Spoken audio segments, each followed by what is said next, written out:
Здравствуйте, дорогие друзья! Всем доброе утро!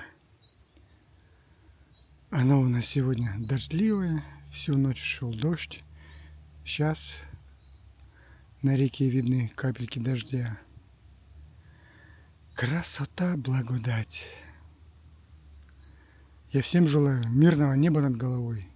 Нет этой проклятой войне. Я всех обнял, всех люблю. Берегите себя и своих близких. Здравомыслия вам!